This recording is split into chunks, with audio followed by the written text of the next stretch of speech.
నిజంగా మస్తు సంతోషంగా ఉంది. నేను ఇక్కడికి వచ్చినాక మాటలతో అసలు ఏం మాటలో అర్థమైతలేదు. ఎందుకంటే అంత మంచిగా దర్శనం చేయించిండు ఫస్ట్ సారి. అమ్మ నువ్వే దిక్కు, నువ్వే చూసుకోవాలని ఇంటికాడికి వెళ్ళి బాబుకు ఒక మాట ఇచ్చి బయటికి వెళ్ళేటప్పుడు తల్లి నువ్వే దయ మొత్తం, ఇక నాకు ఏమైనా ఎట్లున్నా నువ్వే చూసుకోవాలని అడిగేసిన.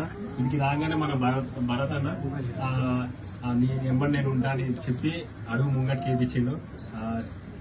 తొలి బోనం మన శ్రీకాంత్ అన్నకు మనం అందరం సపోర్ట్గా ఉండాలి. ఎందుకంటే గవర్నమెంట్ ఇట్లా కొంచెం గవర్నమెంట్ దృష్టికి తీసుకెళ్లాలి. ఎందుకంటే అన్న ఇప్పటిది అప్పటిది కాదు, చాలా రోజుల నుంచి కష్టపడుతున్నాడు. అలాగే బాబు ఇట్లా వీళ్ళది ఇప్పటి కష్టం కాదు, తరతరాలుగా వచ్చే వీళ్ళ కష్టాన్ని మనం గుర్తించి మన సొంటోళ్ళు వీళ్ళకి సపోర్ట్ గా నిలబడితే అనుకునే సాధిస్తాం. ఎందుకంటే ఇంకా ముంగడికి తీసుకెళ్తాం. బోనాలు అనేది ఇంకా ముంగడికి పోతుంది.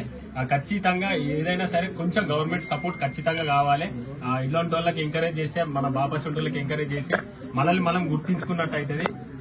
ఎవరితోనే కాదు మీతోనే అవుతుంది.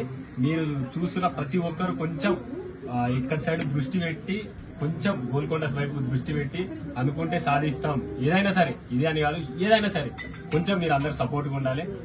ధన్యవాదాలు, ప్రత్యేక ధన్యవాదాలు అందరికీ. Thank you so much. ముఖ్యంగా రైతులందరికీ తెలియజేయడం ఏమనగా, గోల్కొండ బోనాలు మన తెలంగాణ బోనాలు, మనకు అమ్మవారి ఆశీస్సులు ఇప్పటికీ ఉంటాయి. అమ్మవారి ఆశీస్సులు ఇప్పటికీ ఉంటాయి.